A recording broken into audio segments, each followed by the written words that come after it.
dans ma vie de maman naturo, le podcast où l'on parle bien-être, maternité et naturopathie avec authenticité et bienveillance.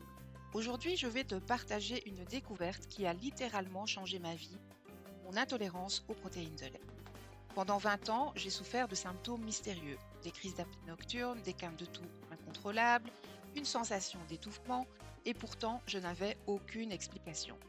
C'est seulement lorsque j'ai changé mon alimentation, supprimant les aliments inflammatoires, que j'ai enfin compris ce qui était en train de me rendre malade sans que je le sache. Si tu ressens des symptômes inexpliqués, si tu te demandes si les protéines de lait pourraient être responsables de certains troubles chez toi, alors reste bien avec moi, je vais tout expliquer. Tout a commencé quand j'avais 12 ans. Dès cet âge-là, j'ai commencé à souffrir de crises d'apnée nocturne. Concrètement, ça ressemble à quoi? Je me réveillais en pleine nuit, incapable de respirer. Mon nez se bouchait complètement. Je devais me lever plusieurs fois par nuit pour essayer de retrouver un souffle normal. La journée, j'étais sujette à des quintes de toux violentes, comme si j'avais quelque chose coincé dans la gorge. Parfois, la sensation était tellement intense que j'avais l'impression d'avaler très verre ou de suffoquer. Ces quintes de toux pouvaient aller jusqu'aux nausées. Je ne pouvais jamais sortir sans une bouteille d'eau, des pastilles ou même des genres de tic-tac de peur de déclencher une crise sans pouvoir la calmer. Et pourtant, personne n'avait de réponse. Les examens passés chez un spécialiste ORL, ma prise de sang pour détecter les allergies éventuelles étaient tous négatifs.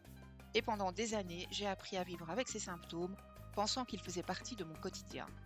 Mais à 32 ans, alors que je cherchais à soulager mon côlon irritable, j'ai décidé de tester une alimentation anti-inflammatoire et c'est là que tout a changé.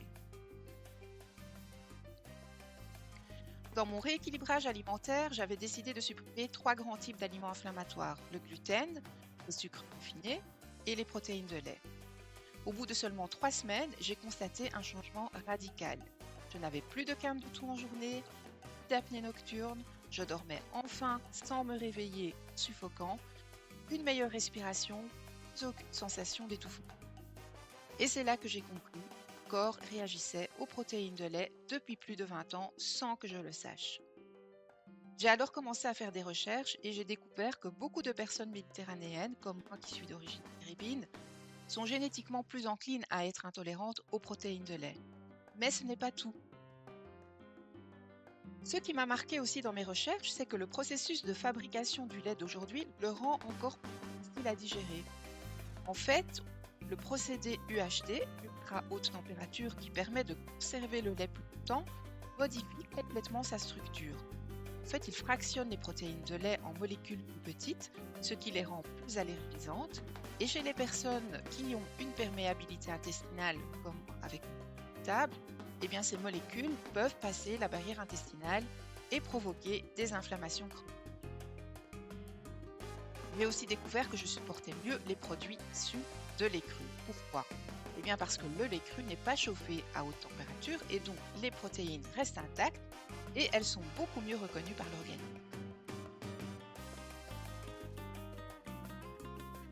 Aujourd'hui, je consomme très peu de protéines de lait et j'ai trouvé des alternatives qui me conviennent parfaitement. Au travers des laits végétaux, amandes, noisettes, coco qui sont très riches en nutriments et très digestes. Pour les fromages, je privilégie les fromages de chèvre et ceux au lait cru comme le parmesan, le grana padano. Pour les biscuits et les pâtisseries, là j'essaye de faire un maximum du fait maison en remplaçant le beurre par de l'huile de coco. Pour moi, est une super alternative pour les recettes sucrées. Et si j'ai besoin d'un petit goût de beurre, j'utilise du ghee, qui est le beurre clarifié et qui contient très peu de lactose et très peu de caséine. Et tu sais quoi? Je ne ressens absolument aucune frustration. J'ai appris à cuisiner autrement et je me sens tellement mieux dans mon corps. Je voulais aussi vous faire un petit aparté sur les yaourts, puisque dans mon alimentation, j'ai aussi revu ma consommation de yaourts. Aujourd'hui, je n'en consomme vraiment que très très rarement.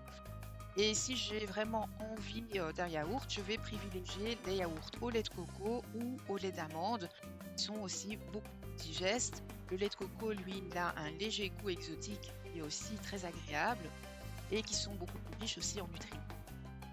Mais qu'en est-il alors des yaourts faits maison?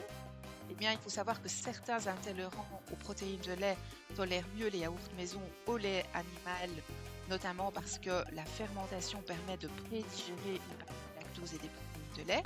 Par contre, si comme moi vous êtes aussi intolérante aux autres protéines de lait comme la caséine, et alors à ce moment-là, même un yaourt fait maison peut poser problème. Ce que je vous recommande, c'est de tester avec des yaourts au lait cru et voir s'ils sont bien tolérés parce que la protéine reste intacte, et d'expérimenter avec des ferments probiotiques pour voir si ça améliore votre digestion. Et puis le plus important, bien évidemment, c'est d'écouter votre corps. S'il y a des symptômes qui reviennent après un yaourt fait maison, à ce moment-là, il vaut mieux privilégier les alternatives végétales. Pour ma part, j'ai constaté que je me sentais beaucoup mieux sans, alors je préfère rester sur des yaourts végétaux quand j'ai envie d'un petit plaisir lacté.